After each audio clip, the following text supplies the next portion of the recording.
You'll be reminded on why our participation and voice are crucial in the advancement of this important research. We have a very exciting panel lining up for you today, and we have two very special guest speakers, Channel A CBS anchor and reporter Marcella Lee, and San Diego Council member Chris Cate. Our keynote speaker, Dr. Tiffany Chow, will talk about this new and impactful Alzheimer cohort for Asian Americans, also known as the ACAT study. Dr. Gilbert Ho, a founder of the Center for Memory and Aging at PCND Neuroscience, will help us understand the clinical dementia study and how to foster innovation in Alzheimer research. And we'll also have our speakers from the Alzheimer Association, San Diego Imperial Chapter. Lena Huang will give us an overview of the Alzheimer disease research. And Julia Chang will provide some caregiver perspective and what can be done now when caring for a loved one. Director of Diversity, Equity, and Inclusion, Eddie Yao, will also tell us why it's so important to have inclusive representation in clinical trials. And to close up, Dr. Howard Feldman, Director of the Alzheimer Disease Cooperative Study at the UC San Diego, will leave us with a message of hope. Also, please note this conference will be live streamed on Facebook today and also recorded on Zoom. The video will be posted on YouTube for viewing later. Of course, this conference will not be possible without the tireless effort of our organizing committee. A deep gratitude to Dan Bennett, Steve Chang, Donna Tan, Julia Chang, Lena Huang, Elizabeth Terrazas, Carla Corte, Eddie Yao, and Dr. Gilbert Ho and Dr. Colin Liu. Now, I would like to introduce you our first speaker who will share her family journey with us. It is my pleasure and honor to welcome Channel 8 CBS anchor and reporter, Marcella Lee, an Emmy Award winner many times. Thank you so much for joining us today, Marcella. Thank you so much for having me. It's Alzheimer's is something that I was hoping for a few years with my mother. I put her photos up. That's my mom, Lucy. She's 83. We were hoping as a family it was just age-related memory loss, but then she started getting the confusion as well, and it concerned me. And because I'm a journalist and I like to document things on video, I started discreetly taking video of her, which showed her confusion because I wanted to show it to the doctor. My mom's pretty good at, and she even admitted it, at kind of pretending that she knows what's going on. So when we would go to the doctor would say, oh, she's fine. But I decided that I would start documenting the journey. And then I got the diagnosis probably about a year later after I started that. So my father passed away a few years ago. And because my mom can't live on her own and I don't have siblings, she moved in with us. So we take her on family vacations, which she's always so grateful for. But over the last couple of years, I feel like we're trying to weigh, she gets very confused. And so she asks a lot of questions. Where are we going? Where are we now? Multiple times.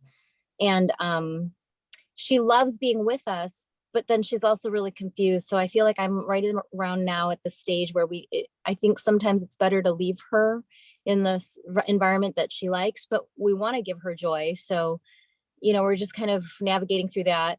And then this is a picture of my mom and me and my daughter. I'm really excited about clinical trials and being involved because I feel like for the next generation, if there's something that we can do now, and even for our generation, a lot of us have parents, family members, friends who are going through this, and it does affect the support system, the family, the friends, and the caregivers. I mean, I work full time. Thankfully, I have a really supportive family. And I think culturally, I think it's amazing that we're having this dialogue among the Asian community because culturally, people are like, it's okay if you need to put her in a home, which I know I did actually this summer for the first time. I put her in a respite care facility for 3 weeks. And so my family and I could go on a vacation, and it was a completely different dynamic for my family because we didn't have to worry about making sure grandma was okay, that we could stop every hour to get her a bathroom or calm her when she got confused. And my kids are only home for a couple more years. So I kind of felt like we deserved to have a family vacation. And she was super happy at the respite care center. They allowed me to put one of those Amazon cameras in the room. They let me mount it up so I could check in with her at any time. And she was never in the room because she was always floating around doing the activities, listening to music, playing with the ball they were passing around. And I think that it comforted me to know that there is an option when it gets to that point where we can't safely care for her. But I do think that that's an extra component maybe for this community, for our Asian community, that maybe other ethnic communities don't have, is we feel, a lot of us, a sense of responsibility that, you know, we're supposed to take care of them and have them live in our home. So I'm kind of going through, we're kind of just navigating through this journey. I did a story about it 2 years ago because I just wanted to share my journey. Every time I talk to people, it seems like so many people are also affected by loved ones with Alzheimer's. And I started a Facebook page, if any of you would like to join. It's a private group so that I kind of can monitor who's involved and people can share their thoughts without it being, you know, an open forum. And it looks like this. If you go on Facebook, I think I called it Join Me on the Journey Alzheimer's. But a lot of people come on there just to share, because people don't understand what it's like to care for someone with Alzheimer's unless you're going through it.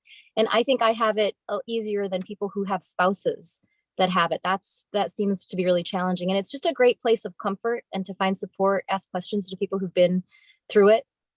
I shared a story though with the public about 2 years ago, and I wanted to just share a little clip so you know kind of how we began this journey. And maybe if you're starting out on the journey or you're in the middle of it, you know that you've got other people who are right here in the fight with you. So if you could go ahead and play that video, it's a couple minutes long. Every 65 seconds, someone in the U.S. develops Alzheimer's disease. It is the 6th leading cause of death nationwide, but the 3rd here in San Diego County. Nearly 6 million Americans are living with Alzheimer's, and that number is expected to double in the next 30 years. So, how do we get ready for it? In many cases, it's family members who are the caregivers, and in this case, it is our own Marcella Lee. She joins us now to share her very personal story in the hopes of helping others. Marcella? Barbara Lee and Carlo, this is by far the most difficult story I've ever shared as a journalist, but also the most healing and cathartic. I showed my mom the story earlier today. I wanted her to see it before it aired, and she gave me her blessing, saying, if it can help just one person be less afraid and feel less alone, it's worth it. Look how pretty you are. Oh my gosh, you save all these pictures. When I talked to my mom, Lucy, about the good old days, That's my mom and dad. I love them. They love me. her memories are so clear. That's why actually my dad suggested me to go to law school. How come I don't remember this place? But a little more than a year ago, we realized she was having trouble remembering things she did just 5 minutes ago and was forgetting things she used to know. Oh, it almost came back. Like the name of our dog, Denali. Right now, I have no idea what her name is. Okay. Isn't It's that okay. terrible? No, it's okay. My family is thankful she hasn't forgotten any of our names yet. Well, that's my grandkids, right? Yeah. Yeah. And I'm so happy. She's lived with us since my dad died 5 years ago, and we enjoy her happy spirit. Somebody put a penny here. Oh my gosh. I'm your sister. Oh, you're my daughter. But when her moments of forgetfulness and confusion became almost debilitating, I started to document it on video for her doctors. Oh, so we went to Georgia. I'm just so confused. It's hard to see her aging. It's hard to see her memory slipping away. And when she gets into those periods of deep confusion, I feel so heavy-hearted for her. 7 months ago, I took her in to see a neurologist who confirmed what I'd suspected, Alzheimer's disease. After the diagnosis, there's fear. There's denial. There are questions. What is going to happen to the mom I know and love? We've been on this journey alone since the diagnosis back in April. When you told me that I had Alzheimer's disease, I said, oh my gosh, but it's okay. My mom seems to have accepted it. Sad, but it's just sometimes I feel bad because it's something I cannot control. Then it will influence other people. They will feel sorry for me. So thank you for letting me share that. I get emotional just watching it. It's been a couple years since that story aired. It was actually November of 2019. And to look back at that and see what she's like today, I just took her to get her booster shot yesterday, and she was so confused, asking multiple times if she was sick, why are we going to see a doctor? A lot of anxiety surrounding that. And I just think, I think as an Asian group family, sometimes it's hard also for us to reach out for support and help. And so I just want to, thank everyone who's helped me along the journey and my family, reminding me that I shouldn't correct her if she, that's the hardest thing, I think, when sometimes she'll say like, oh, she thought that the sand the other day we were eating at Jake's, and she thought the sand was snow and thought we were in Michigan. And it's hard for me I think I need to work on that part now, is like how to redirect. But anyway, I'm super thankful for this Asian cohort and for the focus on the Asian community, because I think that we do have different stressors, different solutions, and maybe different insight than, people of other ethnic groups. So I don't know if anyone wants to ask me questions or if my time is up, but I just want to thank you for letting me share, and thank you for the support here. It's great to see all these familiar and friendly faces. So I'll open it up quickly. Does anyone have any questions? Thank you. All right. Marcella, so yes, hi. It's Tiffany Chow. I just wanted to applaud your use of the respite care. I think that's really important for people to hear, that it's okay to do respite care. Some of the patients feel comfortable there, and you do need your time with your kids. So all of that was well done. Thank you. It took a while. I felt a lot of guilt. It was like taking a preschooler to, go around all the different daycare centers and make sure that you, and when I asked if I could put the Amazon, I don't know if any of you are familiar, the Amazon Echo, what's really cool about it is the person on the receiving end doesn't need to answer it, doesn't need to do anything physical, because my mom doesn't know how to use gadgets. And I mounted it on top. You have to plug it in. I put a little shelf. It doesn't weigh that much at the top. And then I put like painter's tape over the cord, and I wrote a note, Mom, do not unplug. This is how I will call you. And so I could check in at any time. It makes a sound so the person knows that you're entering their space. But, I've actually told a lot of people with similar challenges with parents who can't work gadgets that's a really cool solution. But when they allowed me to do it and they weren't skeptical, I thought this is cool because they're transparent. They're like, sure, put whatever you want in there. And so I was really nervous about doing it, but it's so important. And like I said, my husband, we just went to South Dakota. I'm sorry, we didn't go to South Dakota. We went to Oregon, and we did the Columbia River Gorge. We drove down into the Redwoods. We did a huge driving trip, which my mom can't really do anymore because she gets nervous and confused. And my husband said that it was like his favorite trip ever. And I think it's because we were able to just connect with our kids and not have to worry about my mom and her needs. And it was a completely different dynamic for our family. So I encourage, if any of you are out there, you feel guilt, but what it does to your soul, just to give you a break. I mean, because we're on 24/7. Yeah, a lot of people encourage me to do it. And so I encourage all of you. So anyway, thank you. I think my time is up. I can't attend the entire forum today because I have some commitments, but I'm so happy that it's being recorded and that it'll be shared on YouTube, because I definitely want to hear. And what I think is so remarkable is we have so many amazing, smart researchers, doctors working on a cure or trying to find a way to slow the disease right here in our own backyard here in San Diego. I feel like if something's going to be found, it very well may be found right here, a cure, or, and anything I can do to help. I feel very blessed that I have the medium and the reach that I do just with my career, that I want to help advance and spread awareness. So if any of you out there have things that you think would be wonderful for the news, please feel free to pass it my way. I'd love to share it with our viewers, because I do often think even I'm guilty, of just kind of being in denial a little bit that we're dealing with this issue. So I want to, and like my mom said, if it can help, just one person reach out to get help, reach out to get support, join a clinical trial, then that will only help our future generations. So thank you very much. I would like to introduce right now Councilmember Chris Kate. Chris, you and I have been through a lot of similar things together. We thank you so much for your support.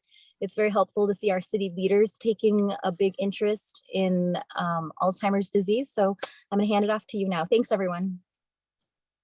Thank you, Marcella, and good morning, everybody. Good afternoon, and that very tough act to follow. Marcella's words were very powerful, and her story. So thank you for sharing that story. And I think the one thing that I wanted to leave or promote during my brief couple minutes of speaking is that it's so incredibly important that the API community as a whole is involved in these decisions when it comes to healthcare and understanding the impacts that various diseases or research has on our community.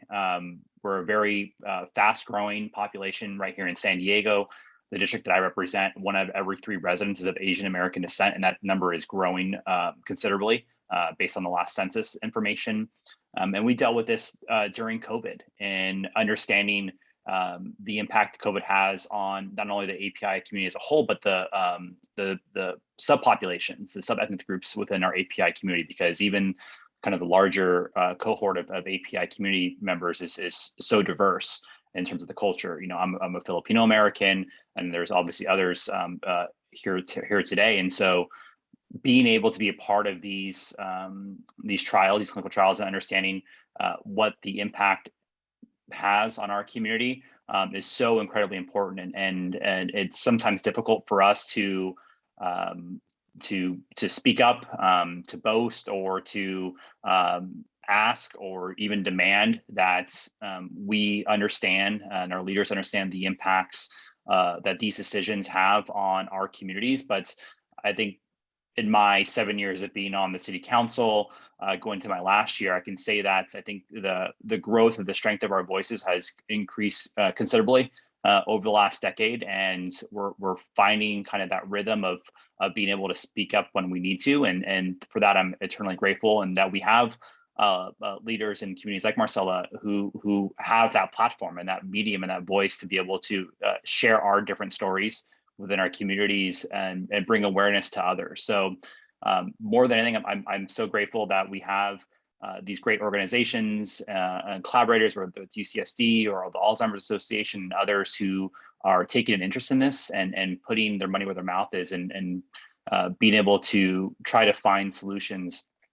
for this disease within our own community, and also offer these resources that are available to us, as Marcella mentioned, and understanding and be able to have these questions that we have answered. So more than anything, I see my role in this is being able to speak up and use my platform to speak out and to help organize and to share what resources are available with others within our communities, because it's often difficult to get answers to these questions or even ask the question in the first place. So again, thank you so much for having me a part of this. And like Marcella, if there's anything that I can do to assist, promote, bring awareness, what have you, I'm happy to do that, because this is such an incredibly important understanding of how this disease works. And again, if I share the sentiment, if we can have the solution present itself in our own backyard, more power to us, and why not? So again, thank you everyone for having me this morning, and it's good to see some friends on the Zoom here.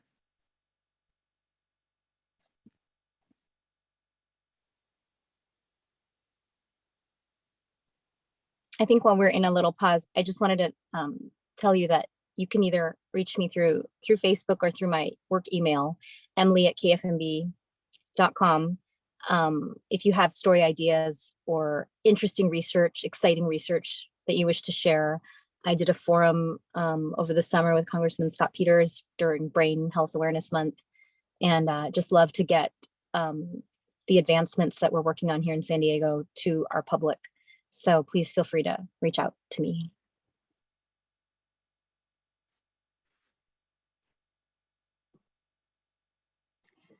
Thank you, Marcella Lee and Chris Kate. If anyone has any questions, now's the time. We have a few minutes ahead of schedule, so please give us your questions. And also feel free to email us or contact us with the phone number that we just listed in the chat box, and also will be throughout the conference.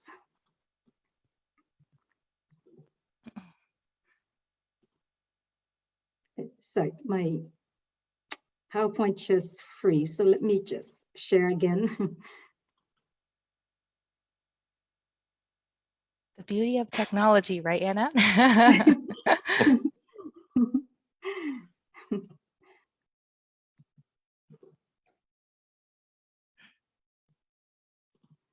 Yeah.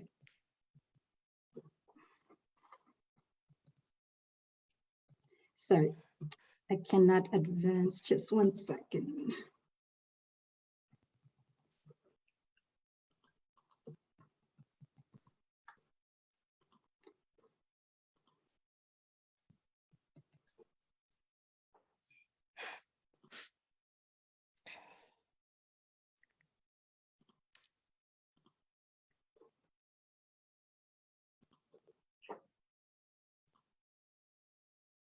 Sorry about that.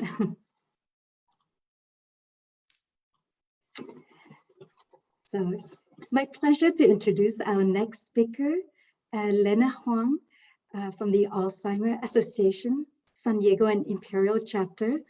She's a community engagement manager here, and she will share the story.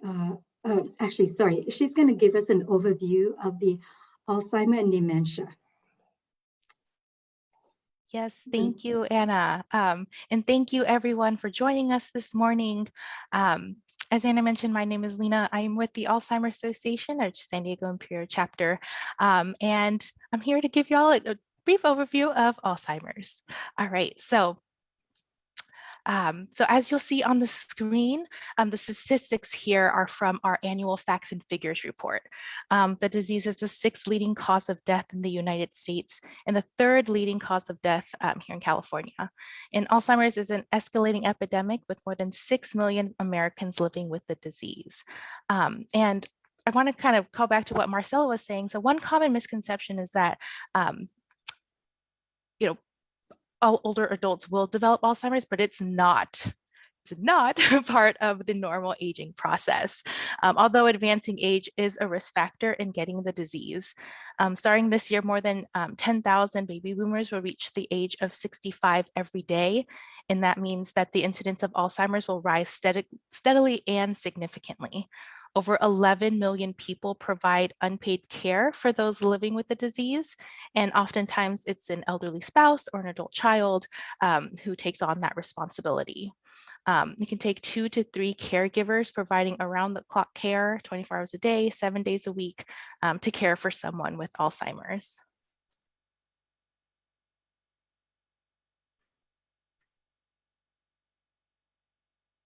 Awesome.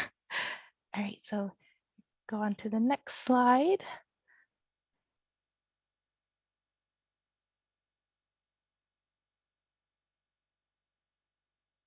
Sorry, Lena, my PowerPoint is freezing again. Sorry, just 1 second. No worries.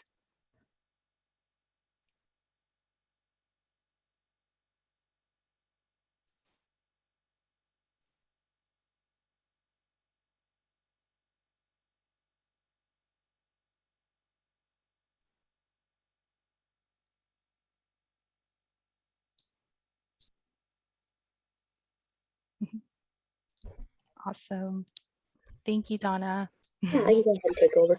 Awesome. Thank you. All right. So as we saw in the facts and figures, so since Alzheimer's is the 6th leading cause of death in the United States, and it's actually the only cause of death among the top 10 that can't be prevented, cured, or even slowed. But unfortunately, even though it is the fastest growing cause of death, it is the most underfunded. You can see on the screen here just how prevalent, but then just how underfunded as well.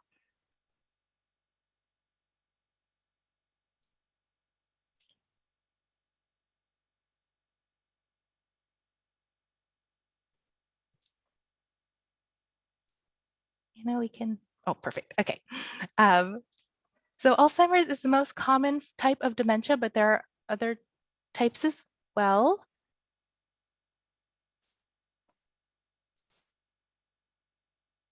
Oh, excuse me, sorry. All right, so talk about Alzheimer's. And Alzheimer's is actually a type of dementia. Dementia is defined as a loss of cognitive functioning that starts to interfere with daily functioning. And dementia causes changes in multiple aspects of cognition, you'll see here on the screen, including memory, language, behavior, and personality.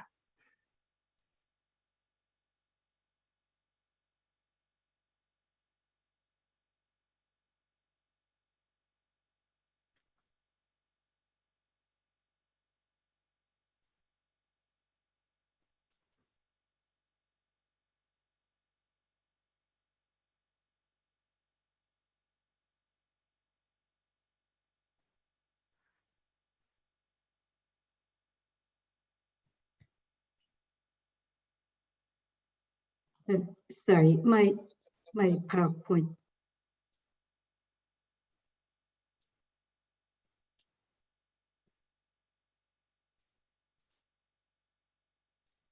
That's all right, Anna. You know what? I can also share as we, yeah, so I'll just do that really quick. I just let you share, Lena. I think my PowerPoint kept freezing. Yeah, no worries. All right, here we go.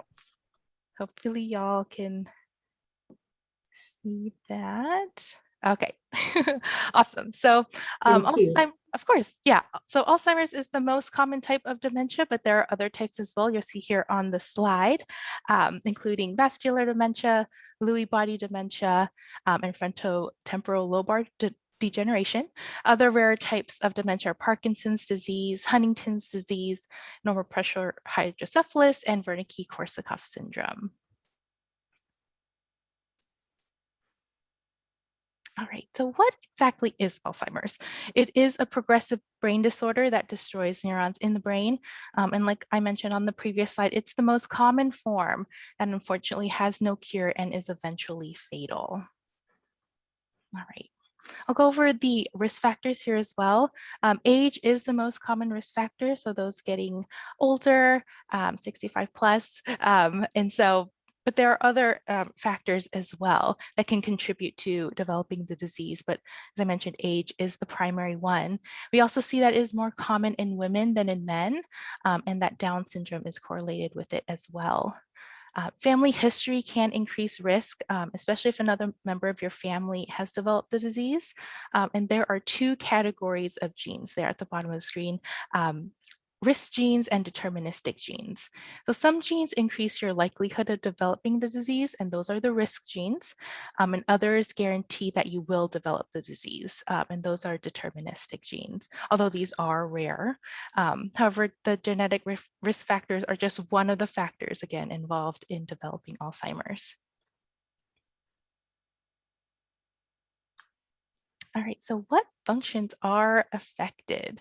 So this slide shows that if you remember previously, dementia causes changes in memory, language, thought, behavior, mood, and judgment. And as you can see in the image on the right here, just how visually, just how affected the brain looks with someone who has a severe case of Alzheimer's.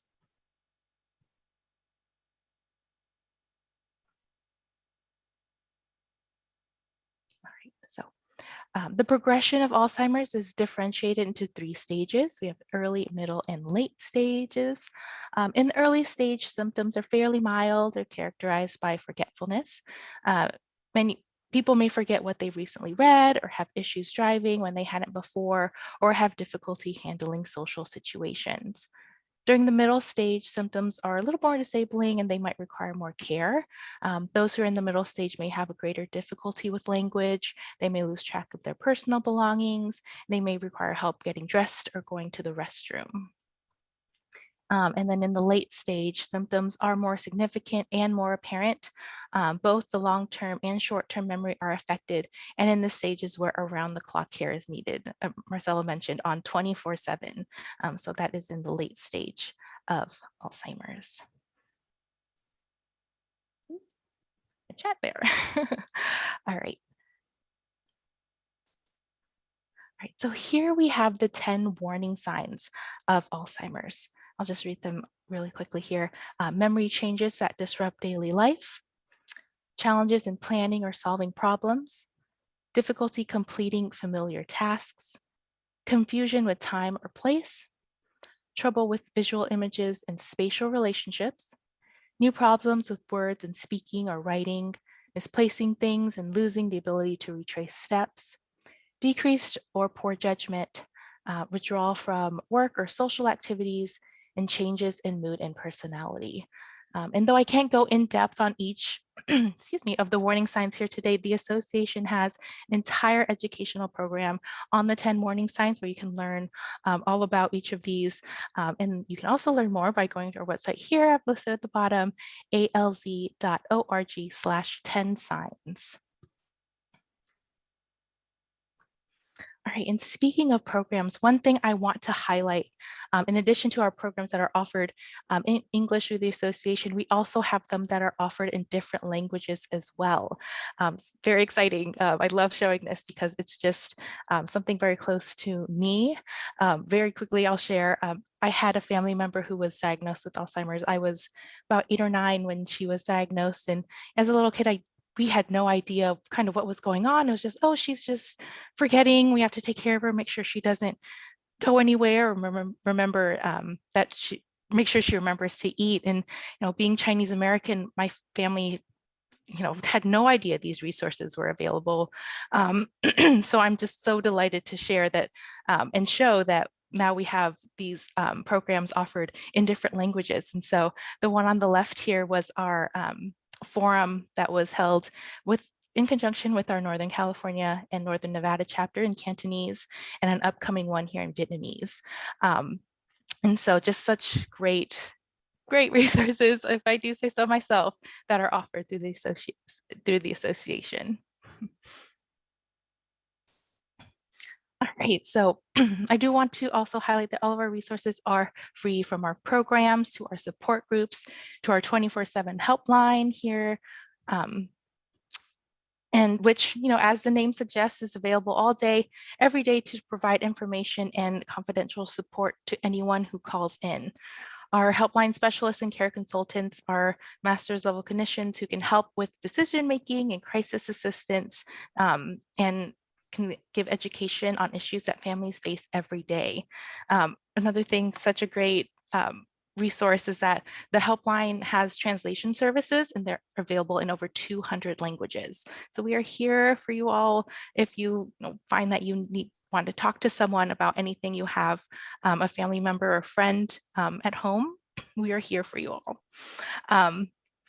So if you're interested in learning any more about our programs, any of these sites that are on the screen can help you, guide you to where those are offered, which are all being offered online virtually. It's similar to this conference today.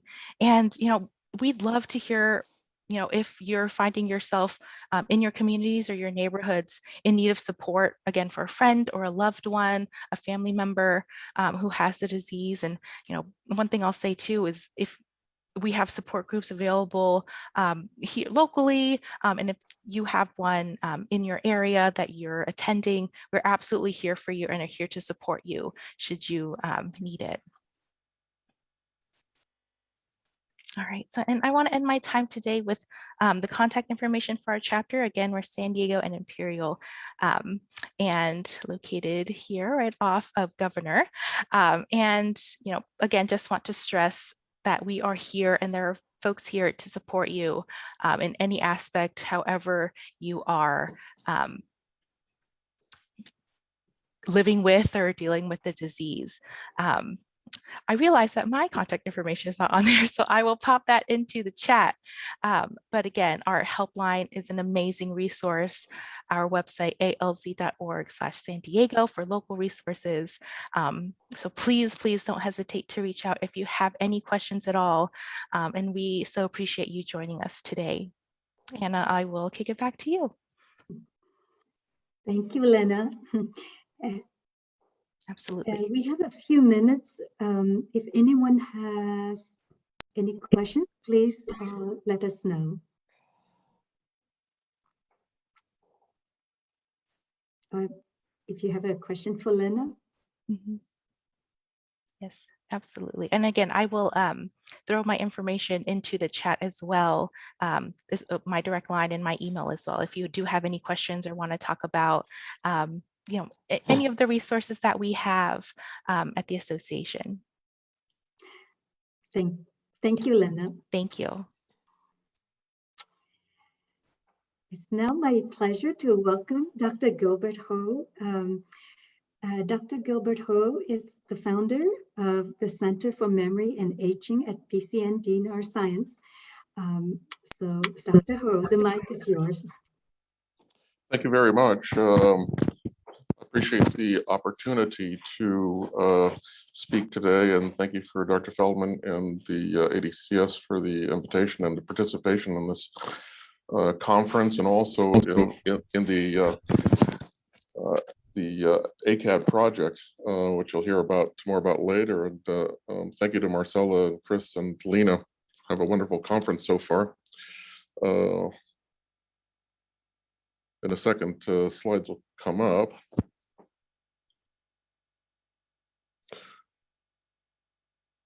So while the slides are coming up, I have been involved in Alzheimer's disease and dementia care and research for a long time now.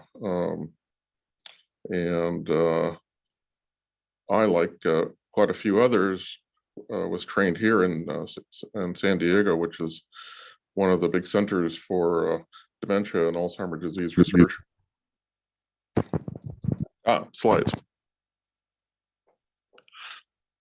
Very good. All right. Yes, so I've said that I'm a geriatric neurologist and I'm an expert in memory disorders. Next slide, please.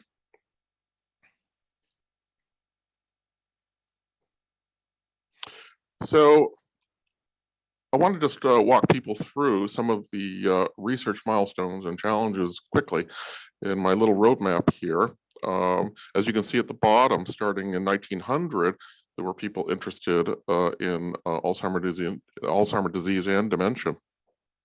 So people like Fisher and Alzheimer that you see here were involved, and Alzheimer examined an individual by the name of August Dieter that you see on the right. And when she passed away, her brain came to autopsy, and lo and behold, what he saw and others saw were these things called plaques and tangles. But at that time, they had no idea about what these things were. But this would become the dominant pathology feature for Alzheimer's disease. Then you can see a big gap between 1900 and 1980s when other world conflicts and issues kind of drew people's attention away from thinking about memory and Alzheimer's disease.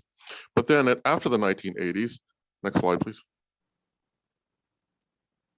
You see this big explosion of interest in Alzheimer's disease.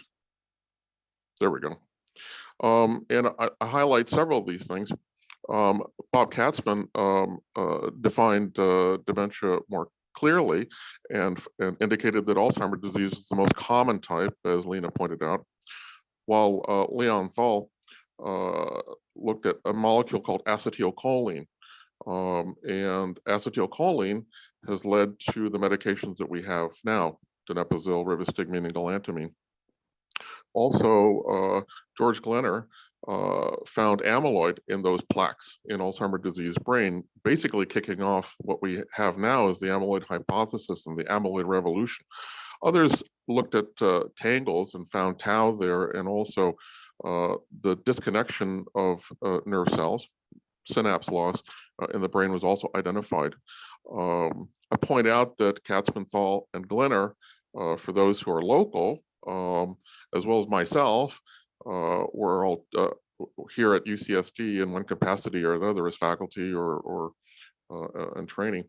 And also in 1984, we have Alzheimer's disease research centers starting up. And here in San Diego as well, to support people with Alzheimer's disease, but also to kickstart longitudinal observations, which had never been done before, of people with the condition. And noted later on, in the early 2000s, memantine was the other approved drug for Alzheimer's disease. Next slide.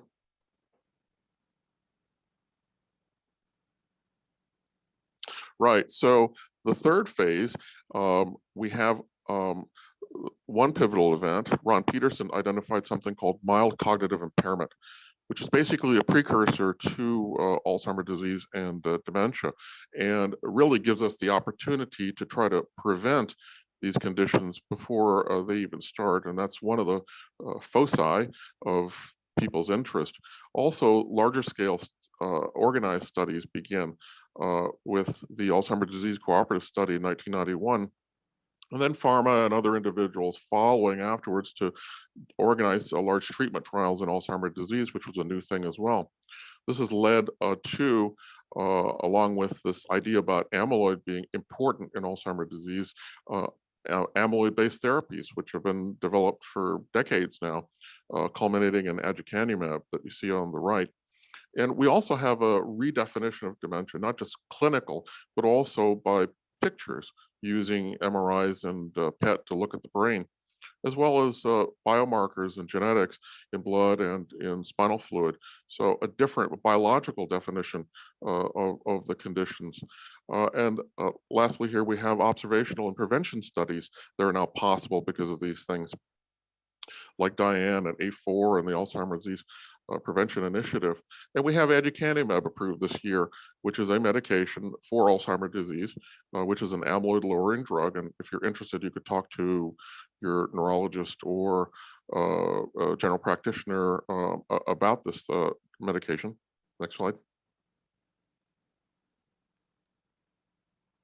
So what types of dementia studies are there? Well, there are observational studies, there are therapy studies. Observational studies might include things like longitudinal studies, where people are looking at people over long periods of time, looking for biological markers from fluids and imaging, as I said, and also genetic studies. And I'll touch on genetics a little bit more in the next slide. Also, therapy studies look at oral medications or infused medications or other treatments that potentially could help patients with Alzheimer's disease and dementia. But what do these two things have in common?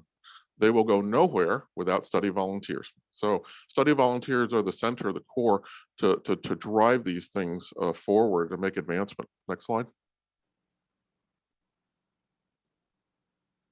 So as promised, touch a little bit on genetics, and it's an important thing, especially for our Asian cohort today.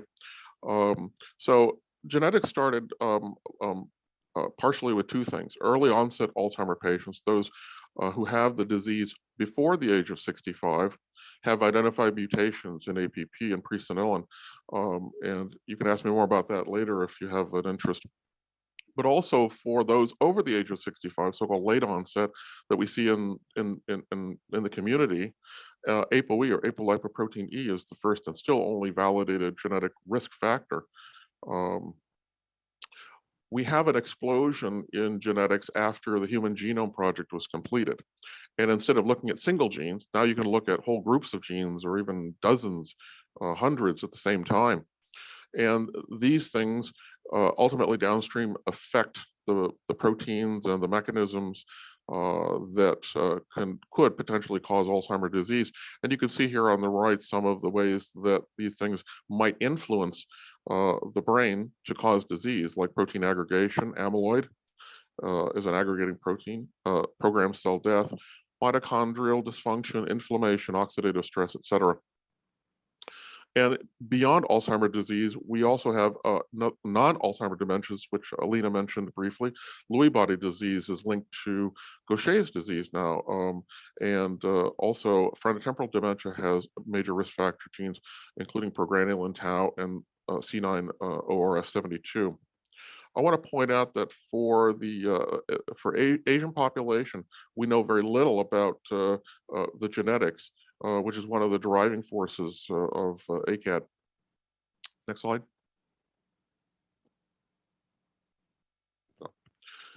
So I want to highlight the drug development process for those that of you that don't understand. This is a decades-long process just to develop one drug, identifying a compound or target, testing it, and then in the middle switching over to humans, and then that's many years in the making too. So it's a very tedious process. So as I alluded to at the beginning, and now Alzheimer's disease research is a very, very difficult process, and that's why we need people to participate in this process. Next slide. So why should people participate? Well, I think I've left you with some idea about that, but we'll go over a few. So new treatments can be developed from your participation. That's how we find new treatments. You could also help other people, including your loved ones, by doing so. We can make new discoveries in both disease detection as well as treatment. For those who participate in medication trials in dementia and Alzheimer's disease, they might have access to novel medications. And of course, later on, we'll hear about research diversity to have a proper representation of ethnic and gender diversity in all studies so that we could understand dementia more completely. Next slide. So who can participate? Well, there's a study for just about everybody. Whether you have MCI or dementia or just interested in helping, there's a study for everybody. But you have to understand what the study is and make sure that the language is correct. Most studies require that you bring a partner who knows you and knows your memory. But once you meet the inclusion-exclusion criteria and provide informed consent, then these things are for just about everybody. Next slide. A quick word about COVID. So we've been besought by the pandemic, which has affected just about every aspect of life. And indeed, studies have been affected too. Now, early on, some studies had to stop temporarily, but most studies are up and running right now. And with the advent of telehealth, studies are taking advantage of that to continue. A lot of industry trials that test medications have been ongoing and in person. But generally, with proper safety guidelines, studies can be done safely. Our only challenge with telehealth is exam and pencil and paper testing. And those things are being examined and new methods are being developed in order to overcome these challenges. Next slide. All right, I want to switch the attention over to more about ethnicity in our topic today about the Asian cohort. So ethnicity has a great influence in Alzheimer's disease and dementia that we don't fully understand. On the top half, some of the ways in which it might influence that are listed, including one's location and environment. Culture, especially Asian background, would affect one's education, work, social and cultural norms. In addition, vascular risk, like stroke, can be different for different populations. How the disease expresses itself in symptoms might be different. And very importantly for us, biomarker, genetic differences, as well as the clinical, but certainly these biological measures may be different in different ethnicities. On the bottom half, a couple of particular examples. So on the left, it's been found that African Americans, for example, have a higher incidence of dementia compared to others. And Asians are a little bit less, with Caucasians in the middle. But the curious thing, one study indicated that African Americans may start worse, but they actually progress slower than other groups. And within Asians, there may be slight differences as well. For example, Japanese may have a slightly higher rate than either Filipino or South Asians.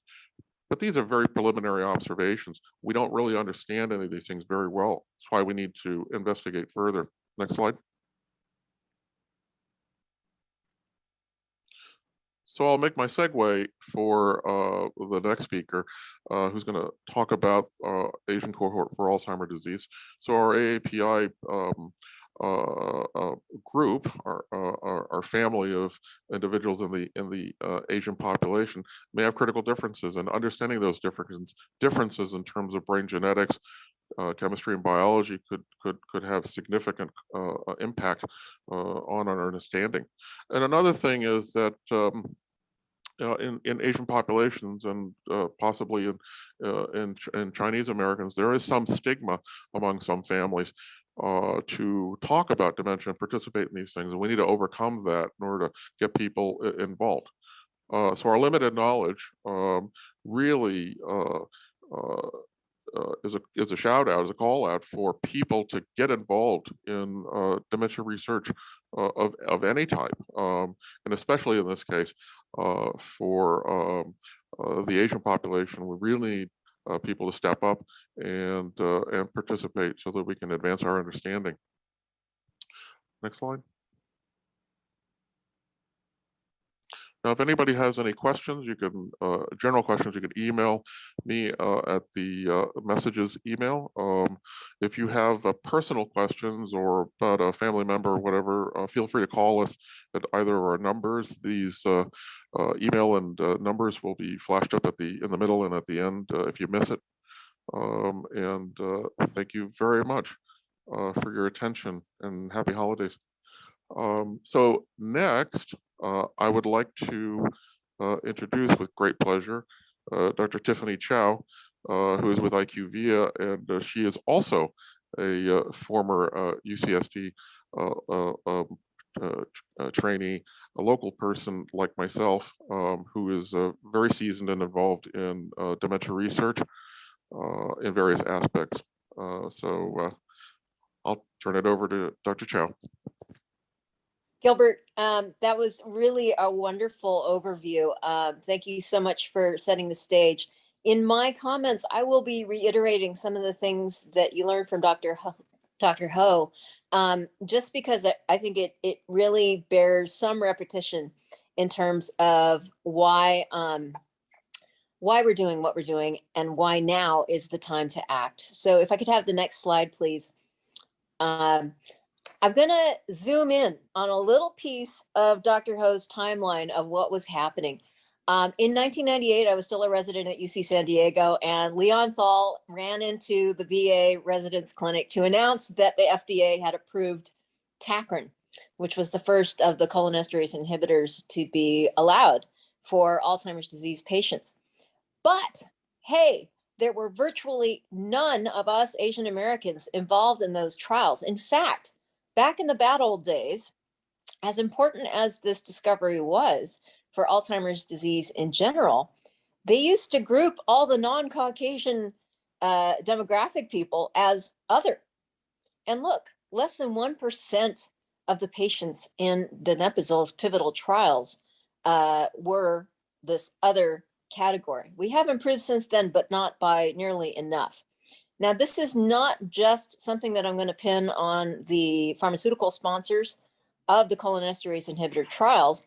It's on us as well to make sure that we inform our communities well enough to understand why it would be worth the risk of joining a clinical trial. And Dr. Ho's slide about what the benefits could be, either to yourself receiving cutting edge medication or for your community. I think those are really important, but we had the stigma in place. And Kei-Ming Lin at Harbor UCLA, as well as Dolores Gallagher-Thompson up at Stanford, were trying to help researchers understand that there is a big wall of stigma. The Chinese word for dementia was not just a transliteration of dementia, it was crazy old person's disease, which does not help us to get people to come forward and make themselves known so that they can come to either just plain old medical attention or to research. So would you please take me to the next slide? There's a new feature on Zoom. If I hold my thumb up long enough, it puts a thumbs up in the corner of my screen. So for those of us who grew up in Southern California or even in the Hawaiian Islands, there's a lot of Asians. So when you don't see very many Asians coming into the memory clinic, you got to wonder what's going on. Is it because Asians are somehow protected against Alzheimer's disease? That would have been nice, but no, we're not a specially favored class. 36% of all the Asians in the United States are right here in California. I think that made it an easier place for me to grow up. It would have been harder for me to grow up in Boston, for instance. In the 5-county LA metropolitan area alone, where you are, Robert Wang, 16.6% of all Asians live in these counties. I was once serving on the board for the Alzheimer's Association of LA, and they knew it was a priority to get the word out about the 10 warning signs that you saw from Lena. And at the time, this is the late 90s, Amy Tan allowed us to print a picture of her and her mom, who had Alzheimer's disease, on plastic grocery bags that we used at Ranch 99 to help disseminate the word. And most of us Asian Americans know that those plastic bags never get thrown out. They get used and reused and cleaned and reused. So we got a lot of social media back before the days of Facebook. I'd like the next slide, please. So as the millennium closed out and everybody was worried about Y2K, there was a really nice movement going on from donepezil, Aricept. The Pfizer company wanted to increase their market share, to be honest. However, that was to our advantage because they were funding outreach to Asian communities. And where better to do this than in Los Angeles? So we were able to receive some investigator grants to explore attitudes towards Alzheimer's disease and caregiving among Japanese Americans, Chinese Americans, and Korean Americans who I had met through the Alzheimer's Association of Los Angeles. And I'll be sharing some of the findings and quotes from that focus group study on the next slide. Before I go there, I think it was really nice for me to see that everyone was keenly aware of Alzheimer's disease. But there were definitely about a one-to-one split between reading something in the newspaper that was scientifically, medically based and carrying over what we have expected of aging and stigmatized about Alzheimer's disease or dementia from just the folklore that's been handed down to us. And some of this is extremely painful for caregivers to admit to. And I'll get into that in a little bit. Let's have the next slide. So there was definitely a delay or just lack of a diagnosis. And this was not because doctors were saying, well, Asian people don't get Alzheimer's disease, or I don't think your memory loss is significant. It was just not getting to the doctor's office in the first place. The colored boxes contain some of the direct verbatim quotes from participants in the focus groups. I know all of us have a few people in our lives who just refuse to go to the doctor no matter what. And when they ask to go to the doctor, you know that they are really in pain. There is a cultural desire not to have someone confirm that you actually have something that may be serious and that may affect your entire family. I think it was really interesting to see that Marcella actually gathered video evidence so that the doctors could really see for themselves what was going on. That's very brave. It's very modern. It is not traditional. It could be seen by others as tattling on your parents, but she did it. And she's gotten plugged into fantastic resources. And so this is what we need to help our communities to come to. Even outside of the United States or Canada, in Taiwan and in Hong Kong, these patients are presenting at later stages. So this tells me that there's something about us culturally that makes us sluggish about dealing with dementia when it is starting. Now, 20 years later, there's a lot more information available about early detection because of the accelerated approval of aducanumab. People are starting to talk because there's something you can do if you get a dementia diagnosis. We don't leave it in the hands of fate at this point, thank goodness. Another thing that Marcella brought up was her signing up for respite care. Consigning your parent to a nursing home could bring you some condemnation for not being a good son or a good daughter. Yet, despite that cultural aspect of it, there were families who wanted advice on how to get nursing home placement because they were ready to take that step. And then this last piece is the part that needs to change over time so that people understand why these genomic studies like ACAD actually can help. there is an old school mentality that if you have a family member who has a mental illness, schizophrenia, major depressive disorder, or Alzheimer's disease, which was lumped into mental illness, that your children would become unmarriable, that people don't want to associate their bloodlines with a family that has mental illness. And we really need to overcome that. It's easy to see how asking to do genetic studies might get somebody to be more nervous about, oh no, what is this going to do to my family if we get this information out and people outside of our family understand it. Chinese caregivers have a different set of reported distressors when you look at the NPI as developed by Jeff Cummings and the UCLA team. The interesting thing to me was that Caucasian Americans don't like the loss of independence that is due to the memory loss. They don't like the apathy or depressive symptoms that come with the territory. On the other side, Chinese caregivers were really upset if the patient couldn't eat. This is a big thing for us. We like our food. We like our family to enjoy their food as well around us. And that was a big part of the quality of life cited. I'm going to go to the next slide now. Thanks. And I'm fast forwarding us. This was all work done around 1999, 2000. Fast forward by 20 years. Not enough has changed. The picture on the left here is my La Jolla Japanese Taiko dojo. It was a performance that we gave just a month ago. And I put that there because at the end of the show, something really interesting happened. There was an Alzheimer's walk here in San Diego planned for the next weekend. And our leader, our sensei, reminded everybody, you know, if you can come out, it's a really great cause. And I raised my hand and I said, please go to the walk. I'm sorry, I can't go to the walk, but you know, we need to get the word out. This is so important. And someone from our group, kind of inexperienced, made a small joke that some of us didn't think was funny. The small joke was, well, and if you mess up when you're playing, no one will remember it. And there was this long, horrified pause. And then somebody changed the subject. And I sent an email around to the group later and I said, I have been fighting stigma against Alzheimer's disease for a long time. So I see this as a learning opportunity for all of us. It's not just about memory loss. This is a very serious thing. And I know that some of us in the group have been personally touched by Alzheimer's disease.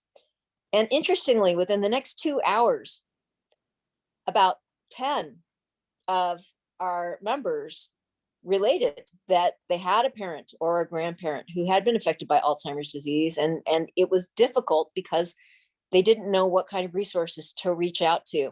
They weren't sure how to get that person into medical care in a timely fashion. They didn't know that there were medications available. So this is all happening in real time still. So we need to be able to act. I mentioned before the weird lens on blaming not only the adult child of a patient with Alzheimer's disease, but maybe also on the person themselves. There is some kind of connection that isn't entirely false, but oh, well, that person was always working too hard and that's why this happened.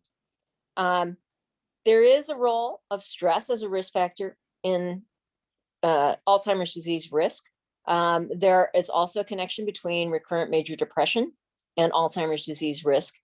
But we just need to help people get over the hump of coming to attention and getting help, because some wonderful resources have been built. And as Lena showed you earlier, there are many resources available in different Asian languages generated by the Alzheimer's Association here in the United States, and as well by the Alzheimer's Society in Australia. They were very early to the table of creating things written in the appropriate languages so that spousal caregivers as well as adult child caregivers could understand what's going on. Let's go to the next slide now. So this has been a difficult time for everybody for different reasons, but one of the heartaches for Asian people all over the world has been the blame for COVID-19. And I'm going to say that this represents an opportunity for us to come together for so many reasons. Let's go to the next slide. We need to build better communities to support each other, to help keep each other safe, to help use social media to get our messages out there. And this is now in general, as opposed to Alzheimer's disease is specific. I will get to Alzheimer's disease on the next slide. It's interesting. There are researchers at Stanford who were recently interviewed, and I took a lot of inspiration from what they said. In the United States, we currently have so much difficulty articulating a community that has inclusivity. We're so broken up into different factions. And I think Alzheimer's disease is one of those opportunities for everyone around the globe to come together, because this is something that affects all of us. As long as you're planning to live to an older age, you are at risk for Alzheimer's disease. Let's go to the next slide. To this end, I'm going to give a big shout out to Lisan Wong, who has joined us today. I don't know if you can turn your camera on and give everybody a wave, Lisan, but he has really led the building of a community that is the ACAD study. ACAD stands for Asian Cohort in Alzheimer's Disease. It was Lisan who got a lot of us to sign on to helping, because he pointed out that since 1985, only 300 NIA, National Institute on Aging, genomics of Alzheimer's disease study participants have signed up as Asian Americans. If you divide 300 by nearly 60,000, that's a pitiful percentage. And I already showed you some figures about how many of us Asians are living in the United States. We've got to do better. And Dr. Ho set up the reasons why we need to do better. There are the deterministic genes that Lena brought up, and there are very few of those that condemn you, so to speak, to having Alzheimer's disease. What is much more of a large range are those genes that determine risk factors. It could be diabetes, type 2 diabetes. It could be the recurrent depression that I was talking about earlier, but they could be risk genes that actually improve your resilience against Alzheimer's disease. And we don't know enough about how well or how poorly those work in our populations. If we zoom out one more step, there's something called epigenetics. So in addition to what those genes are, the risk genes, and how they interact with each other, there is the effect of our behavior and of our environments on how those genes are expressed. And one of the really interesting examples that I think is very rich in Canada and in the United States is the waves of immigration of Asian populations that have come into our countries. There's so many different stressors that these people have faced before they immigrated that they went through in order to immigrate. And it happened at different points in time. It's a fascinating history. And I think it's probably going to end up playing into how some of us are at risk for Alzheimer's disease, or what are those risk factors that we can actually change in midlife, in earlier life, if we really get on top of this. And we need to know which of those epigenetic factors to emphasize for Asians. So as I mentioned, Lisan has brought us together. I'm serving as a co-lead on the clinical work group. And we have a data collection packet for use among Chinese, Vietnamese, and Korean participants. I'm going to show you a map in a minute of where we're based currently. And this data collection packet is important because we have tried to vet each of the questionnaires that will evaluate cognitive status, memory loss, in our participants. A few of our speakers today have mentioned that language is really important. If you were to test me in Cantonese, I would look like I'm demented because my Cantonese is terrible.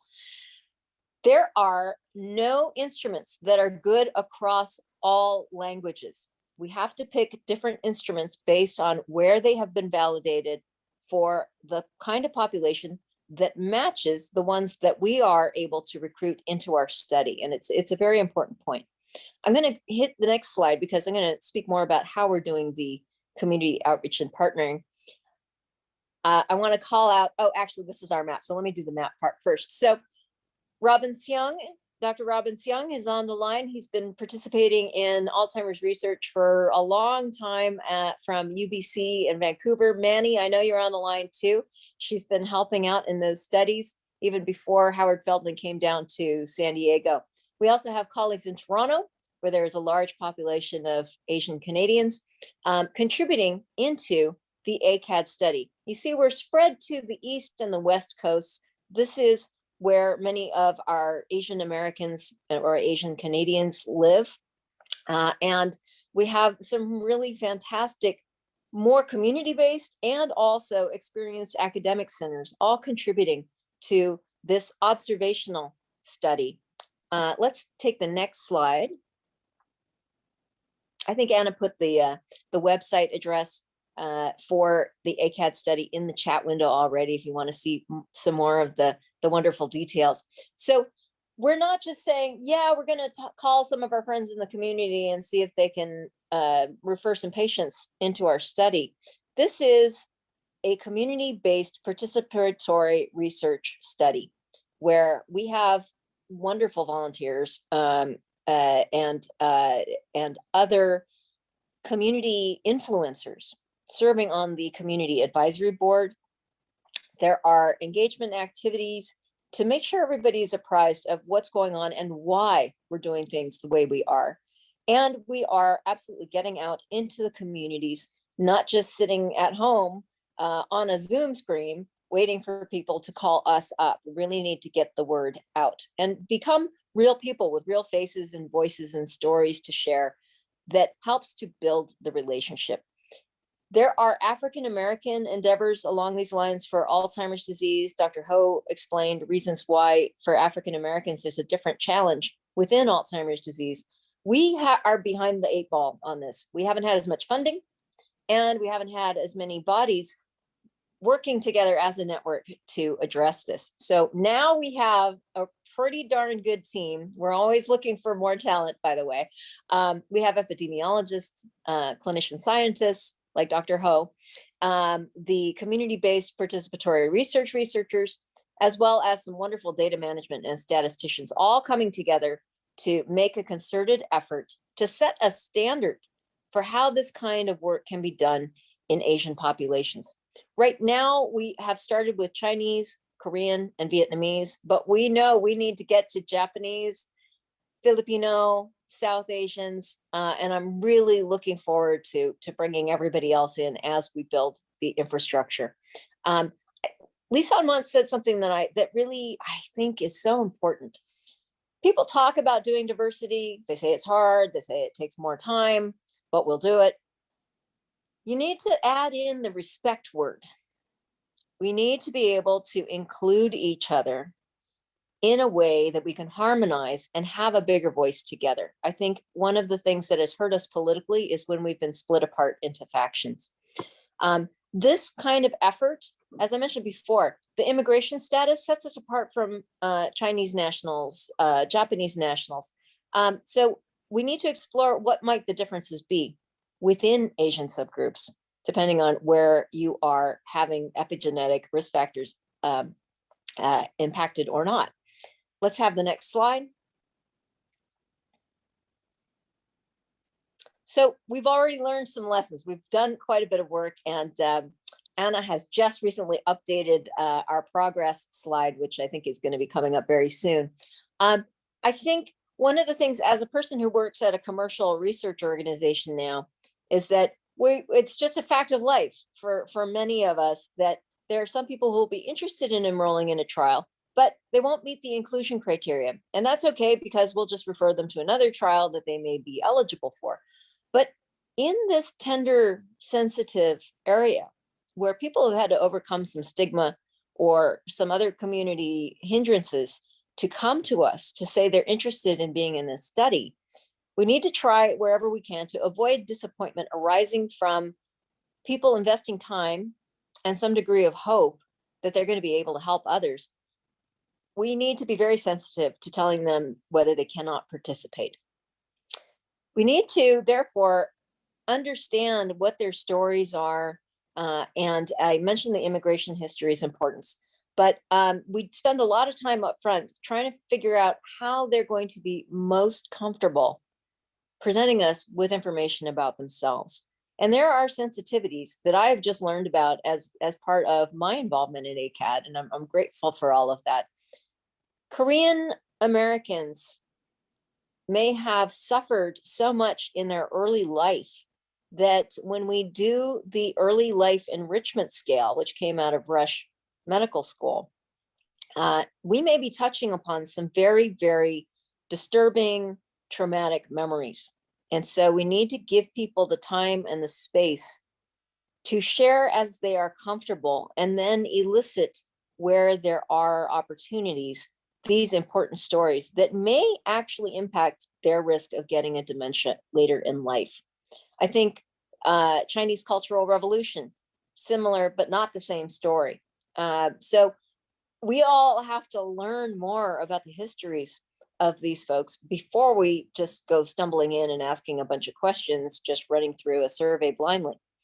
That early life enrichment scale is what I'm referring to in the self-administered part B. We had to change some of what was written there. We need to include activities that Asian people would participate in, not necessarily martial arts, but we do put Tai Chi Chuan there. And then there are Chinese versions of puzzles or games, etc. Allying with community physicians in the lower left-hand corner, really important. When I was first doing outreach work in Los Angeles in the late 90s, some adult children said, I would like to bring my mother to you for dementia screening, but we do not want to offend our family doctor. We basically follow what he says. And sometimes, even though I was able to do some screening and I was concerned about a dementia diagnosis, never heard back from their family doctor. And so we need to create those bridges so that it's not a surprise that we are interacting, and we are able to work with them if we need to make sure that the patient is actually cared for. I already mentioned the stigma. Listed in the big purple arrow on the right side of the screen are some of the tests that we've used. I mentioned that we can't use the same test for all languages at this time.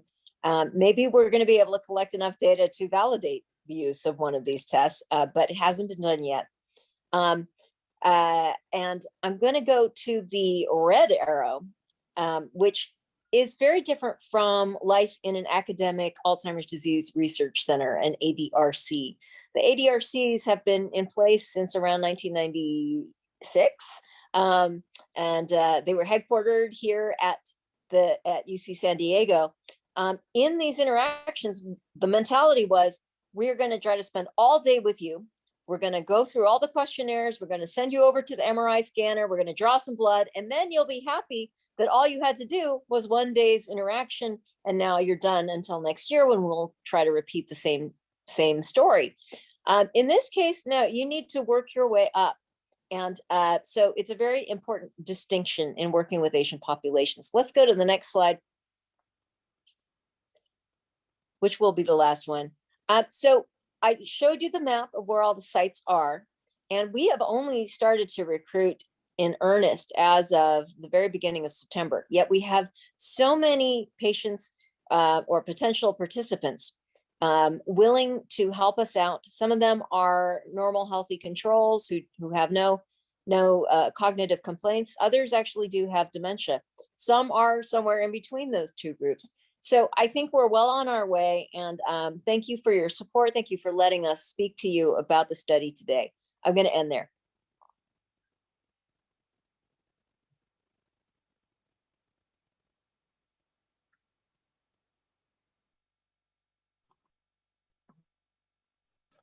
Thank you, Dr. Chow. Our next speaker is Julia Chang from the Alzheimer's Association, San Diego and Imperial chapter. She will give us some caregiver perspective and will tell us what we need to do now. Thank you. Okay, hi everyone, my name is Julia. I'm so glad to be here to talk about this topic. It's something that I've been pursuing for a greater part of my life. So I've been trying to be very vocal about this, and I'm grateful for the invitation to speak. So I'm going to be speaking about this topic from a caregiver's perspective. So I'm going to start off with a little bit about me. So you'll see on the slide, there's a picture of my family, and I'm the little bald baby in the picture. So that is me. And I'm currently volunteering with the Alzheimer's Association San Diego Imperial Chapter as a community educator. I'm also volunteering with the ADCS as a volunteer on one of their developing projects, which is very exciting. So I have 6 years of caregiving experience. I started in middle school and was a caregiver up until I had to leave for college. And at this moment in time, I've gone through each of the stages of the disease with my grandmother, and I was a caregiver throughout most of those stages.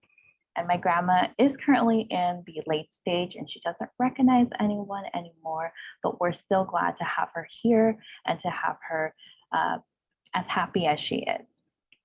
So leading into my next slide, as a caregiver, I learned that there are many common struggles among the population. And I myself had a lot of trouble getting my grandmother to eat because she was very specific about certain meals that she wanted. And those ingredients could only be found in China, where she grew up. And as she progressed, she even had trouble swallowing. So we were extremely worried that she wouldn't get the nutrients that she needed. And as Dr. Chow had mentioned, eating is a big part of our culture. So when I was caring for her, I would come home after school and go to the back house where she lives, and I would sit with her as she ate to make sure that she ate everything before I tucked her in for her nap. So that was a big part of our culture. It was my routine that I did every single day until I left for college. And my grandmother also tended to wander off, thinking that our backyard was her old childhood neighborhood. And that happened so many times that we had to install cameras. So that is a pretty common struggle with our population. And in addition, my family and I have always had trouble accepting the diagnosis. At first, my family realized or thought it was just memory difficulties related to age. But then we realized after a while that wasn't the case, and that we should probably go see her primary care physician and bring up these difficult to talk about subjects. And I know that in some families, when their loved one is sick or has disease, there sometimes is this thought not to share the diagnosis with the person who's affected, just to make their life easier so that they're happy and they have a good quality of life for the rest of their life. And I know in addition to that, a lot of caregivers experience stress, having to be completely responsible for someone else's quality of life. I know I myself, even though wasn't a caregiver for that long, I experienced a lot of stress trying to make sure that my grandma was living the life that she deserves. So that is a really big struggle in our population. And through my observations of how my family addresses Alzheimer's and dementia and how I acted as a caregiver, I realized that, as a lot of speakers have brought up, there is a stigma against mental health and dementia in the Asian population. This disease isn't something that we inform our friends about or talk to one another about. It's just something we deal with, and we get through our day because of that. And I know for my family, we tended to stick to what we knew and what we were familiar with. And at the beginning, we took my grandma to her primary care physician and tried our best to get a diagnosis and treatment. However, after the diagnosis was confirmed, we didn't really ask that many questions after that. And when the treatment stopped working or caused side effects that we couldn't really deal with, we just simply stopped the medications and we didn't pursue it further. And during those years, we never really stopped to ask, why aren't there more effective medications for Alzheimer's and dementia? At that time, we really didn't know that clinical trials existed, nor were they advertised to us. And there was a lack of understanding for us, but there was also a lack of recruitment of our population from those running the clinical trials. So that's why I'm here today, to raise awareness about participation in clinical trials, especially for those of us in the Asian population. As the speakers before have mentioned, it's really important for our population to be represented in clinical trials so that our genes are taken into account in the search for a cure for Alzheimer's. And those are my siblings and I with my grandma. That was pretty recent, so that was already when she was in her late stage. But we decided to have like a family picture together, at least with her 3 grandchildren. So that photo is pretty recent and also has been featured in the news. So if anyone recognizes that, that was in an article recently. And so what resources are available? I think that's very important to mention. So I think what Anna will be showing later on in the presentation and has been showing throughout the presentation is a slideshow of all the contact information of all the prominent organizations that all of our speakers are from. So you have access to these resources, and we encourage you to reach out to any of us to learn more or even learn how to participate in clinical trials if that's of interest to you, because all of us have different connections and we're more than willing to help you with that. And leading into my next slide, what can you do now? So let's go ahead and go on to the next slide. Yes, what can you do now? So my advice would be to be proactive and be curious about this field. Don't be complacent in where you are, and try to just take a little peek into the field. Read up on some research, broaden your understanding by learning more about clinical trials. The benefits that Dr. Ho had mentioned are things that you can research more about. And get involved in research if you're willing to. Try to learn more about it. If you're fearful right now, learn more and see what else you can do. And lastly, one thing that I like to emphasize is don't be afraid to reach out for support. There are so many resources here to support you on your journey, whether you are affected or if your loved one is the one with dementia or Alzheimer's. We are all here for you, and we have resources that we are more than willing to share with you. So thank you all so much, and that is it for me. Thank you very much, Julia. Well, now it's just a little time for a little break, and I was wondering if everyone will be willing to just stand up, stretch, and then put your hands up. Up and down. That's right, Anna. Sitting is the new smoking. Okay. Okay, and then one leg up, the right one, the left one. Don't worry, very easy exercise there. And now you can sit back.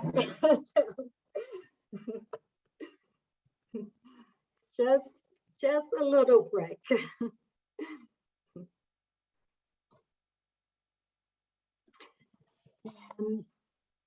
It's my pleasure to introduce our next speaker, Eddie Yao at the Alzheimer's Association. Eddie Yao will tell us about, will tell us why it's important to have inclusive representation in clinical trials. Welcome, Eddie. Thank you, Anna. Hi, everyone. Thanks so much for the opportunity to join this esteemed group. I'm just so hopeful hearing from all of our speakers today about the importance of Asian American representation and the work that everyone's doing to make sure that we are, in fact, included in Alzheimer's and dementia research. My name is Edie Yao. I'm the Director of Diversity, Equity, and Inclusion Engagement for the Alzheimer's Association. And just want to highlight some more things and sort of emphasize some things you may have already heard from our speakers earlier. So in my next slide, I want to share a story about Dr. Charles Ko. He was the Nobel laureate for physics in 2009. And I had the privilege of meeting Charles and Gwen Coe when this was announced. They were living in the Bay Area in California. And I learned that when he actually had Alzheimer's disease. And when he was diagnosed, he was still in Hong Kong. He was the chancellor of a renowned Hong Kong university at the time. They went and he got diagnosed. They wanted to keep it in the family. They didn't want anyone to know about it.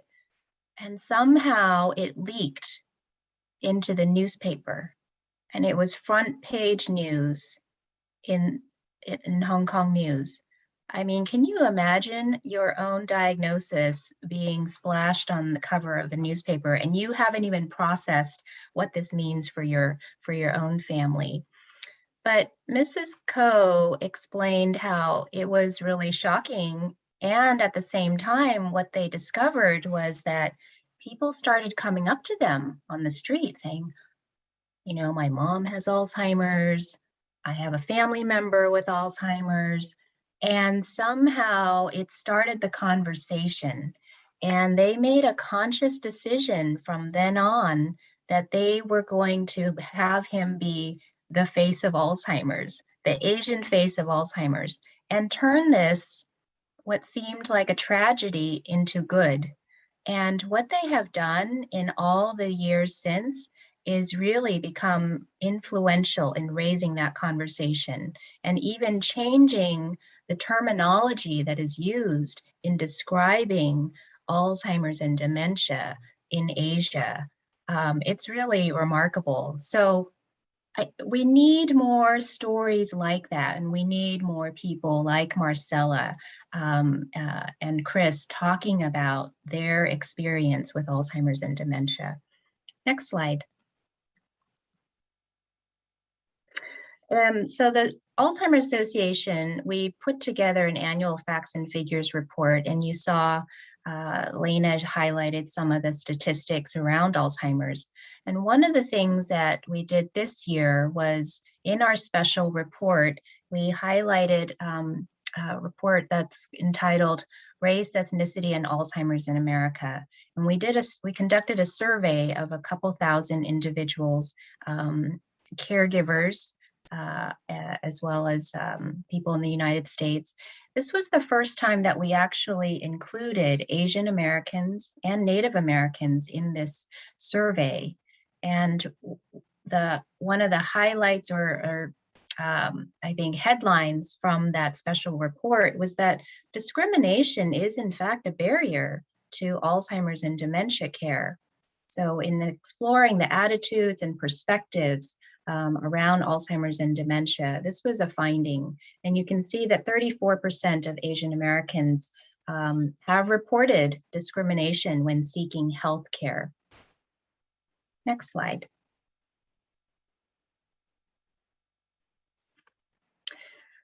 In addition to that, it also looked at, you know, people's willingness to participate in clinical trials.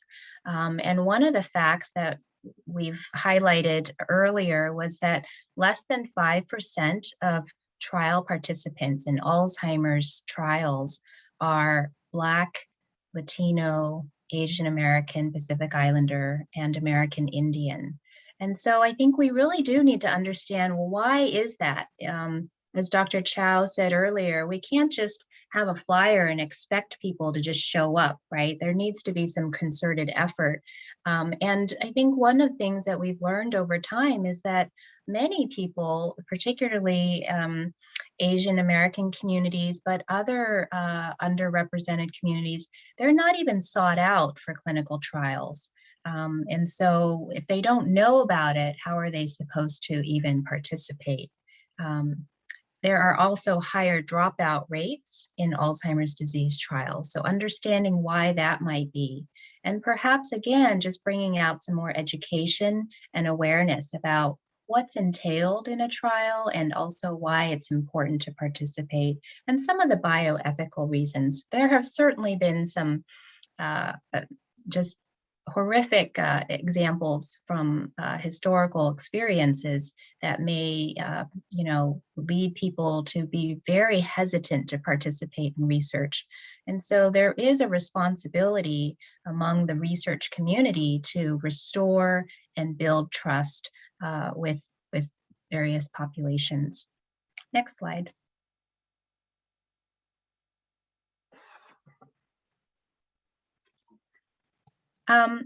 In particular, the disparities in research participation for Asian Americans and Pacific Islanders, there's data, overwhelming data that shows that clinical research focusing on AAPIs funded by the National Institutes of Health, less than 1% of the total budget between 1992 to 2018 was focused on AAPIs.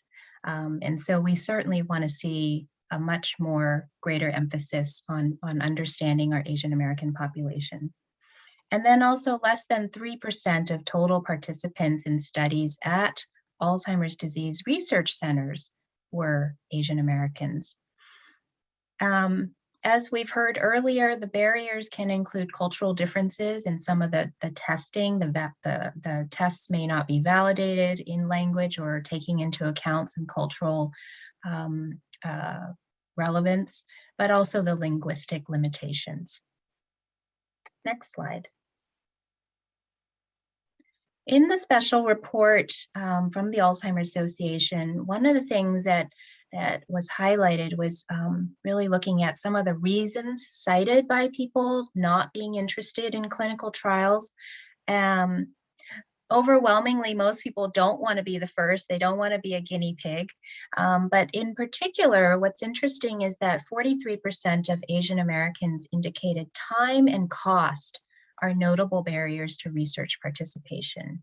And so thinking about Asian American families, is there something unique to many of the Asian American families that may be exploring clinical trials or that we're interested in looking at multi-generational households, or thinking about, maybe multiple caregivers are working and the time it takes to travel to and from a research site and the cost that's incurred over time.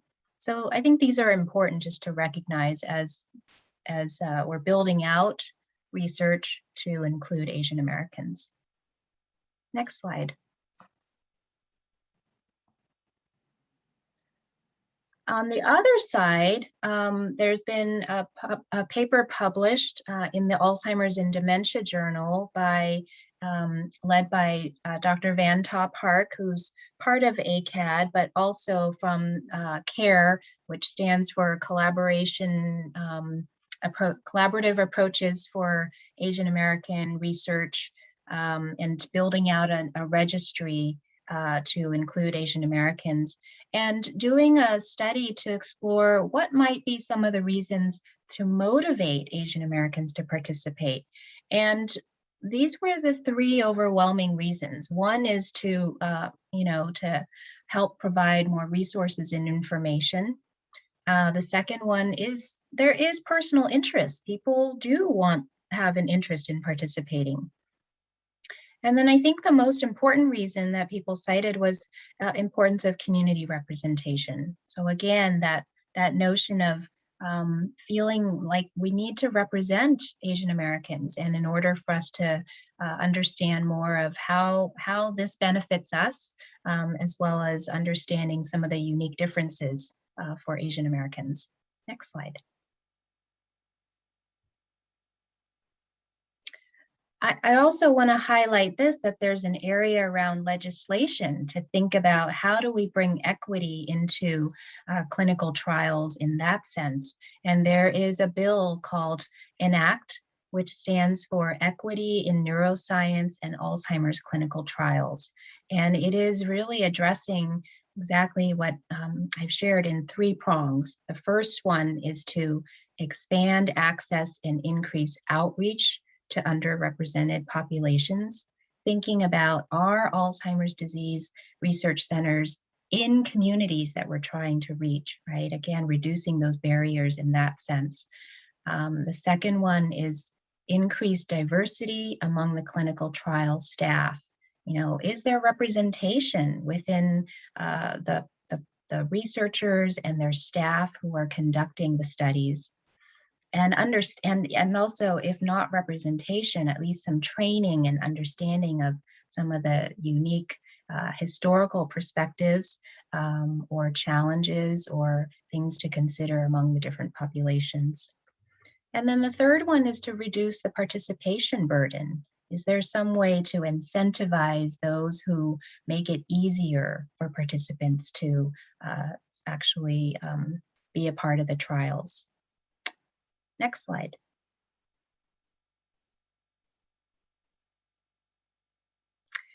You already heard from Marcella Lee, who was fantastic in sharing her story. And here's another news anchor who has shared his story, Richard Louie, caring for his father with Alzheimer's. He early on, years ago, started sharing how he would travel from New York, where he's an anchor for MSNBC, and travel every weekend or every week to San Francisco to help care for his dad. And while he talked about it in general, I think there was also a unique cultural component to the way he approached caregiving in his family as an Asian American. But we certainly need more people to lift up and share their experiences around caregiving and highlighting the importance of representation. Last slide, the next one. So in addition to ACAD and other opportunities to participate in studies, Alzheimer's Association has what's called Trial Match. It's like a matching service to see what studies you may be eligible for if you're interested in seeing that. And then it's up to you whether you want to participate or not. So if you're a researcher, we encourage you to put your study on Trial Match so that it's included in there. And if you're interested in participating, you can go and fill out a simple few questions to see what trials are in your area that you might be eligible for. So with that, I just want to end by saying, I think it's, I appreciate this conference and just again, how important it is for us to be involved in research, because if we're not represented, but also we want to make sure that we're all benefiting from any advances that we see in Alzheimer's research. So with that, thank you so much. Thank you very much, Eddie. And thank you to the audience. You have heard it from all of our speakers. Your participation and voice are very important to the Alzheimer research. So please participate. And our last speaker also will be closing the conference today. I am pleased to welcome Dr. Howard Feldman, the director of the Alzheimer's Disease Cooperative Study at the UC San Diego. Welcome, Howard. Thank you, Anna, and welcome to all of you, and thanks for your vital participation in this conference. I'm honored to provide these closing comments, and I would be remiss if we didn't start by acknowledging this wonderful conference in its entirety. I'd like to thank Anna Lou. I'd like to thank the organizing committee, all of the speakers for their important respective contributions. And I wonder if you would join me on a hand salute.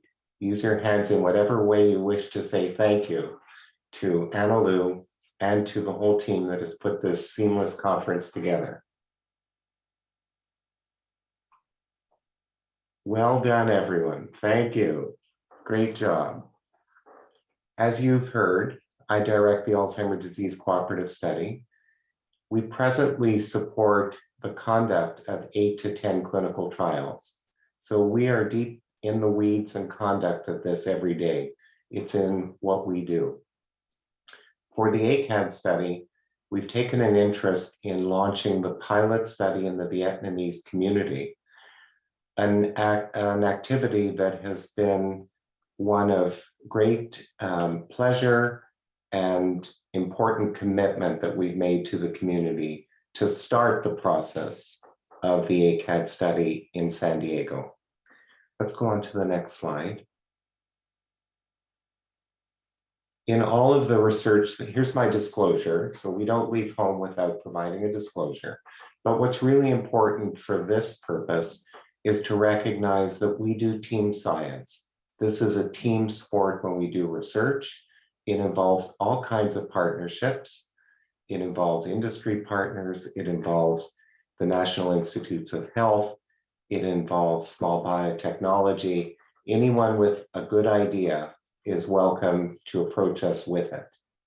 Next slide, please. I want to call on some of the themes that you've heard in the course of this morning. Our community advisors, we have a community advisory board for the Vietnamese pilot study. And one day early on in our discussions, they said, Howard, what is the message to potential participants? And I really rolled it up into one word, which is hope. So research provides us hope that we will do better tomorrow and that we will be able to influence things in a very positive way. When we do research, we acquire data. Data becomes the new standards of scientific literature. It provides new directions for future research, and it really embodies progress. Without research, if you think about it, we'd be in the same place 20 years from now as we are today. If you're paying for healthcare, you need data. If you're providing healthcare, you need data. If you're a patient, you need data, because when you go to the web and you try and find information, that's based on data. Data informs care and improves health. So in fact, data provides knowledge, knowledge provides action. We'll go on to the next slide, please. What are the paybacks for ACAD research? So in the first instance, we're starting to shine a light where a light has not been shone before. What's that going to do? It's going to create greater community awareness. It's going to provide community engagement and partnership, the beginning of trusting relationships. It's going to provide educational opportunities, as in this morning. We'll learn on other times when we get together that it's becoming possible to address risk factors for dementia and potentially in the long term to prevent dementia from occurring. It sounds far away, but it's here today. Progress will help us find effective treatments and ultimately cure. This first ACAD study, which is really the one that breaks the ground, will be followed by larger and more definitive studies of the Asian American communities. So we're in it for the long term. So it's really important to understand that. Next slide, please.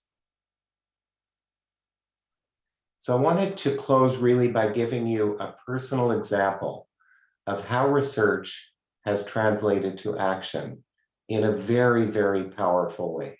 So let's go to the next slide. I'm going to share this example, and it has some animation, so we may need to advance a bit more. One more. One more. Thank you.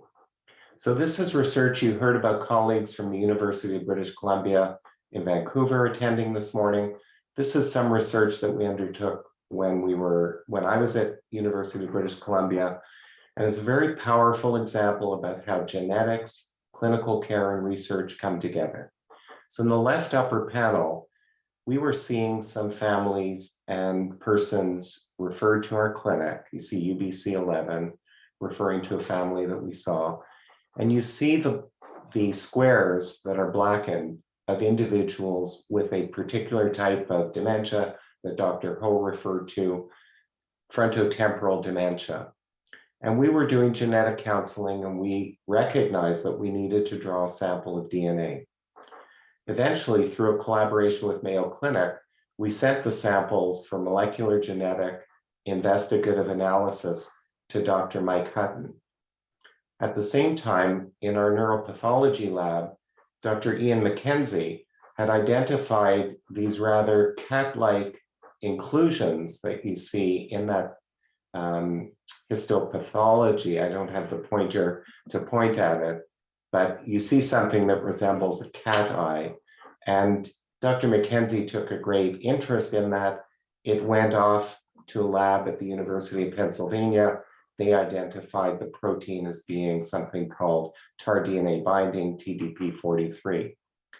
One day, probably 3 years after we had assembled about 7 families, I got a call on a Friday night. I will never forget this. It was the eureka moment. We had found the gene that was the cause of this dementia in the 7 families, and it was called the progranulin gene. And it was the direct cause for this family who had an autosomal dominant pattern of disease. Subsequently, 100 mutations have been found in this gene. Let's go to the next slide. So from the clinic and the lab, what has been the impact? Families can now be tested for the progranulin gene mutation. Those who have the gene can plan their lives accordingly. Participation in research becomes ever more important for persons that carry the gene. And importantly, as I'm going to show you in the next slide, there is real therapeutic progress being made. So let's fast forward only 15 years, which is a few generations, but nevertheless, there will be a conference in frontotemporal dementia that I'm co-convening in just a few weeks. We will be looking at the therapeutic development around progranulin as a treatment target.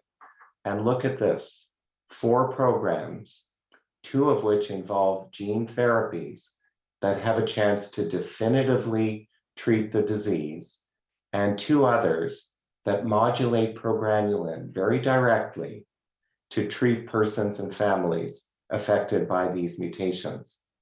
One of these programs, as you see, is in phase 3. It's called Elector.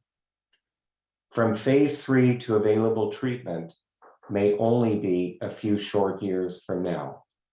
So imagine for a moment, from mid-2005, identifying families with a mysterious illness that had been ravaging them for multiple generations without knowing what it was, to identifying the gene, to working out the molecular pathology, to identifying treatment targets, and to advancing by 4 biotechnology companies into definitive treatments that may actually unlock the disease in those families.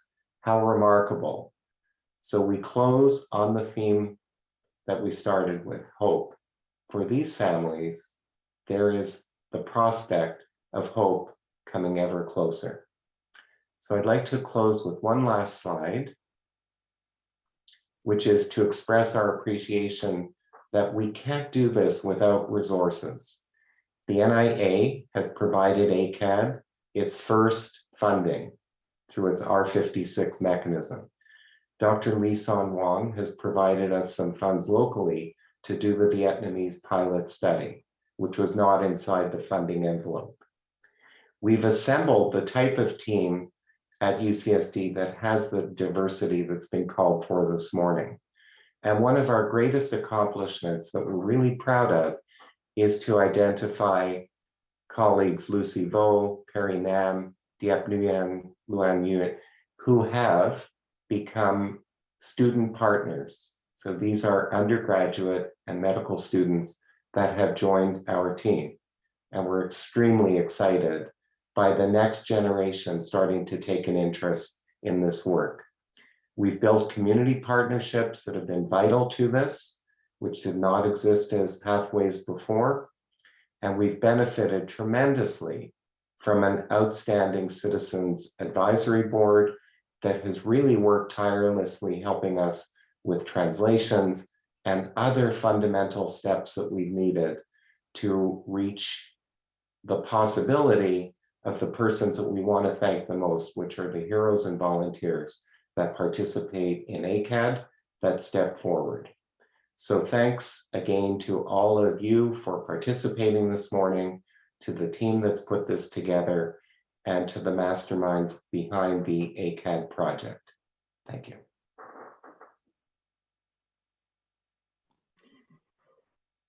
Thank you, everyone who have joined us today, and the video will be available on Facebook and YouTube coming soon. Thank you. Bye-bye.